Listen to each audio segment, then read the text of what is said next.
Hi there, my name is Nils with Learn to DIY, and just a few feet away from me, we've got some uninvited house guests.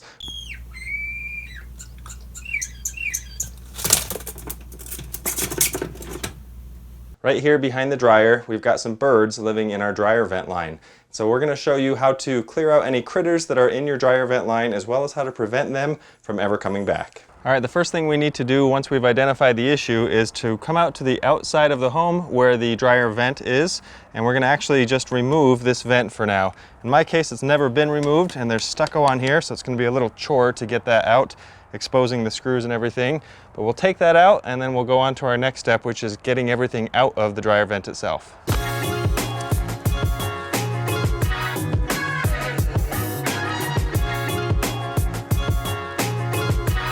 Here on the back of the dryer, the vent is typically connected by one of two things. They're both clamps. One is going to be a pressure fit clamp like this, and the other is going to be a ring clamp where you might have to take a screwdriver and release the little screw that fastens on the clamp.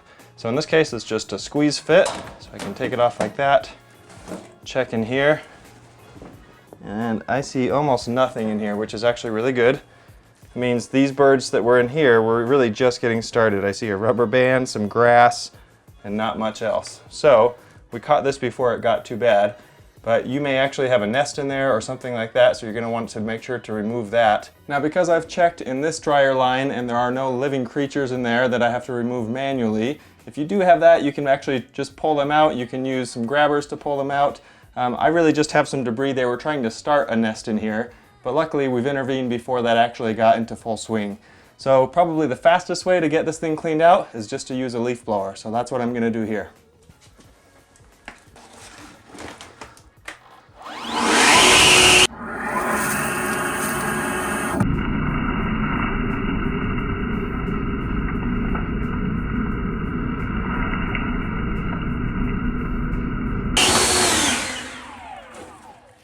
Once you've got the vent cleaned out, it's just a matter of reattaching the hose onto here. Make sure it's nice and snug. We'll put our clamp back in place. There we go. Now with the line all cleaned out here, we've taken care of the major problem, and we've also saved ourselves from having to deal with two things. Number one, when debris gets backed up in there, it obstructs the line, which also obstructs the airflow coming out, which means that your clothes aren't going to dry quite as quickly. You might have to run 2-3 times to get your clothes to dry all the way, so you're wasting electricity, you're wasting time. The second bigger risk is fire. You've got lint and other things that can build up in there, and when they do, that means that you're going to end up with the possibility of those catching fire and possibly even burning your home down.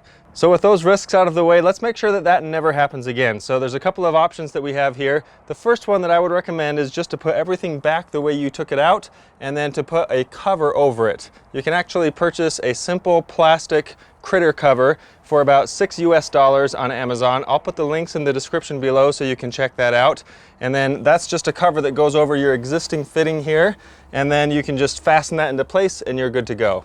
Now in my case, I have a cracked exhaust here. I'm just going to go ahead and replace this one with something a little bit more robust.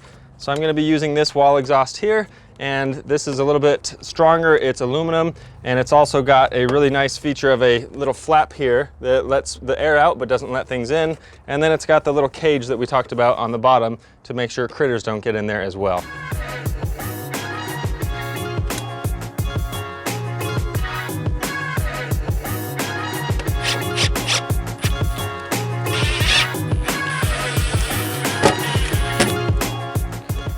Now with the line cleaned out, the new vent in place, or a cage around your existing one, we can be assured that the air is going to flow freely just like it should, and that critters and things aren't going to get back up in there, and we've taken care of that problem, which is awesome.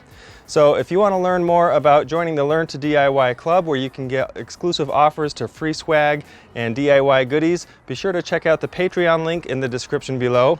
And if you're interested in finding out a little bit more about keeping an eye on these critters outside your home or inside your home, I've got some great tips on security cameras and other smart home features in my video, 9 tips for starting a smart home.